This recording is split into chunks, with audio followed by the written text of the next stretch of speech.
Coucou. Bon, déjà, on va commencer par ce petit monsieur trop mignon qui a cru qu'il faisait partie du groupe. Mais en fait, non. Hein. Le groupe, c'était moi et Sacha. Donc Sacha que j'ai rencontré à la plage et qui voulait aussi aller à Shivananda Ashram. On a acheté notre petit tapis de yoga. On a pris le bus, donc le train plus le bus, puis un tuk-tuk. Pour enfin arriver au milieu de nulle part, au fameux ashram. D'ici, on entend déjà les prières et les cours de yoga. Alors on angoisse un petit peu parce qu'on sait qu'on ne pourra pas sortir. Il y a plusieurs manières de se loger au Shivananda Ashram. Soit on fait comme Sacha et on fait sa bourgeoise et on prend une chambre double partagée. Soit on fait comme moi. Donc Lakshmi. Voilà. Deux dortoirs, on est 70 filles. C'est déjà quelque chose, mais il y en a d'autres en plus des dortoirs. Il y a à peu près 200 à 300 personnes. La salle de bain. Avec son petit papier d'eau chaude. Voilà. Tic, tic, tic, tic. 3, 4, 5, 6, 7, 8. Moi, je suis numéro 8. Voilà. Et j'ai le droit à un feu rose. Je partage mon box avec une fille. Julie is Rumi. We have the same name. You are excellent. We can say hi to French. Hi. Bonjour. Donc on partage la chambre, enfin le dortoir, avec 70 autres filles. Alors ça, c'était la sonnette pour les gens qui sont réveillés par la sonnette, mais moi non. Moi non, parce que mon karma yoga à moi, c'est de me lever plus tôt que tout le monde pour aller mettre les tapis, pour aller mettre les bouquins de prière. En vrai, c'était grave la planque, hein. Faut vraiment pas que je me plaigne.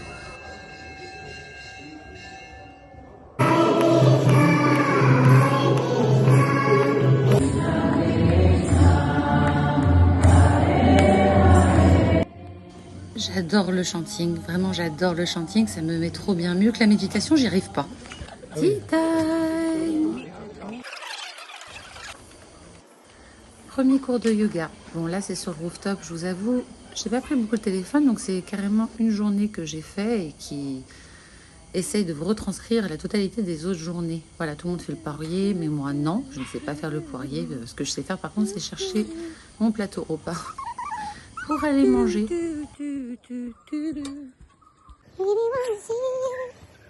Bon, en gros, je fais ça pour vous montrer qu'est-ce que c'est la vie dans un ashram.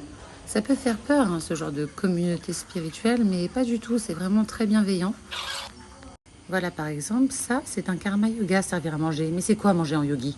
Alors, qu'est-ce que c'est la nourriture sadhvique? Régime alimentaire en tant que yogi, c'est une alimentation qui permet de ne pas avoir l'esprit agité. De rester calme. Et de pouvoir être concentré dans nos exercices et nos respirations et notre méditation. On n'a pas le droit aux œufs, à la viande, aux poissons, à l'ail, aux oignons. Qui sont des excitants. Et il ne faut pas manger trop épicé. Et il faut boire de l'eau chaude. Merci Marine pour cette explication. Bon, moi, j'ai mon laundry time parce que j'ai déjà travaillé ce matin. Mais eux, ils étaient en plein karma yoga, par exemple. Donc c'est vrai que moi, je peux complètement chiller, récupérer mon eau propre, parce que oui, je bois de l'eau propre, et monter avant tout le monde à la hutte pour aller vaquer à mes occupations. Is cuckoo a Julie thing or a... Non, c'est pas une Julie thing. Hein. Yeah, it's not a French thing. Yeah, I love it. Alors, on peut aller au supermarché, entre guillemets, récupérer le plus important. Oui, je vous rappelle qu'on n'utilise pas de papier toilette en Inde. Mais moi, là, j'avais pas besoin de ça. Il y a tout ici. Mais moi, j'avais besoin de mon peigne. Oui, je sais, mamie Lily, ce n'est pas un décapo, mais ça fera l'affaire, j'ai perdu ma brosse. Et ça, c'est pour payer. Ça, c'était ma première roommate, Sabine.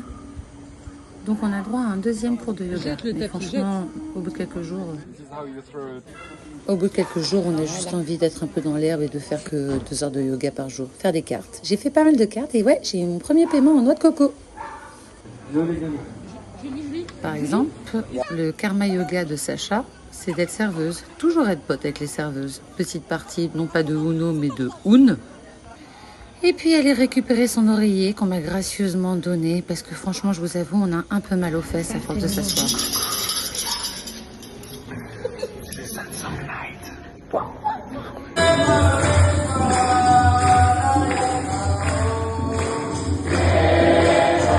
Vous imaginez bien que j'adore le chanting, je me donne à fond. Bon, parlons peu, parlons bien, parce que c'est bien joli, mais j'étais dans un ashram, mais un ashram spécial, Shivananda. Shivananda, c'est lui. Et lui, c'est celui qui a promu sa méthode. We brought to the west 5 points. And the first one is exercise. Second one is relaxation. The third one, breathe. And the fourth one Is diet. And the fifth one is meditation and positive thinking. Ça, c'était Eva de Néderlande. Et maintenant, c'est Augustin de France qui vous montre les différentes positions, les différents asanas qui sont censés, selon Shivananda, être les principaux piliers pour avoir un corps en forme. Bah, j'avoue, ils sont quand même compliqués. Déjà, le mec commence par un poirier en tout début de séance.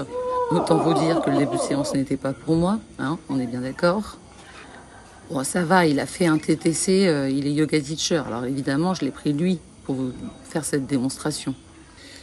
Mais n'empêche que petit à petit, ça fonctionne. J'ai parlé à des gens qui étaient novices en yoga et qui se sont vus améliorer au fur et à mesure de leur expérience à l'ashram. Donc c'est pas vide de sens. Du coup, bilan.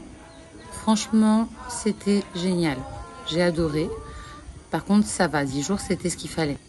J'ai rencontré des gens super, le lieu était magnifique, mais tu sens quand même qu'au bout d'un moment, tu n'es pas un yogi et tu ne resterais pas pour les bonnes choses. Tu resterais pour le côté colo parce qu'il y a toujours un côté colo qui se crée en fait.